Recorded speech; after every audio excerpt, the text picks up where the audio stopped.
boy would go through hard times and grow as a slave and even be beaten as a slave. I would like to take you to my elder years, and then I'll take you back to where it all began. I was appointed to several political positions in my lifetime, serving as president of the Freeman Saving Bank, Marshal of the District of Columbia, Minister Resident and Consul General to Haiti. And I did that post for 2 years. That was 1889 to 1891. Charles defers for the Dominican Republic. I resigned my post as ambassador because of the U.S. government's policies in 1872. Now, let me take you to the beginning. I was born Frederick Augustus Washington Bell, February of 1818. My mother, Harriet Belly, she would call me her little Valentine. And because of her calling me her little Valentine, I adopted the 14th as my birth date. So I went through life with the birth date and year, month, February 14th, 1818. I was told that my father was a white man, Aaron Anthony. Down the line, I would dismiss him as being my father. I lived with my mother for a short while before I was moved. I was moved to live with my grandmother, Betty Bailey. Not only did I live with my grandmother at that time, but my siblings as well. Now, somewhere down in between that time, I was again moved, where I went back to live with Aaron Anthony. It was a trying time living in that house with Massa. Being young, especially without the proper clothing.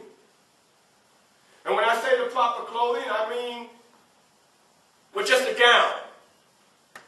And I would outgrow that gown so much that my bottom would be open. My bed, it was no more than just a potato sack. And after sleeping on that potato sack for many nights, it took a wear on my back. I recall one night, seemed like it was the middle of the night, I heard a woman screaming. I couldn't help but to get up and go and see who this woman was. Come to find out, that woman was my aunt. My Aunt Hester. Master Aaron had my aunt strung by her thumbs, bareback. And he was whipping her. Sure, I was scared. Sure, I wanted to run. But the courage within me made me stay. And I watched the whole thing as it took place. I cried. And I was in pain, for every time he whipped, I could feel it on my back. Master was beating my aunt because of the fact that she was courting her friend, who also was a slave. And he told her while he was whipping her that, don't you ever date or be with anyone else. You're mine. But I knew at that time that I would wind up being an abolitionist. It might not have been at that second, but I knew freedom was in my sight. I didn't know how I was going to get to freedom, but I knew freedom was in my sight. Well, as time went on, Master died.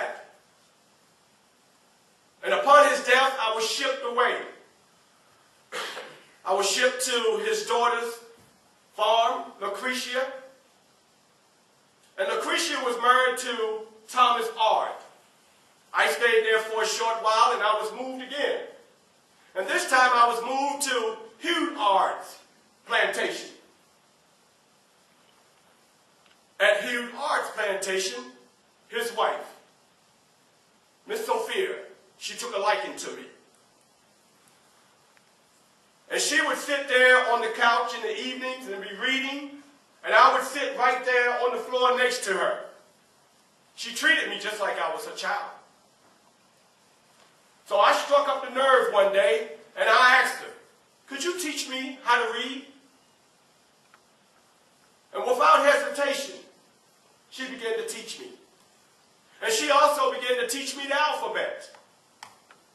And one thing I realized, once that knowledge was going in, there was no turning back. Well, one day, while we were sitting there having reading session, all of a sudden, Master Hugh come through the door. And he came over to the couch where we were sitting. And he hollered at Miss Sophia. And he said, don't never teach those little Negro people how to read. Don't never teach those slaves the alphabet. Because once you teach those slaves how to read, or you teach them how to even think about reading, then they will go the mind to escape, and then they will want to change the world. Miss Sophia, she tried to explain her way through, but he shut her down. And from that point, I came to be not just a child, but I was turned into property.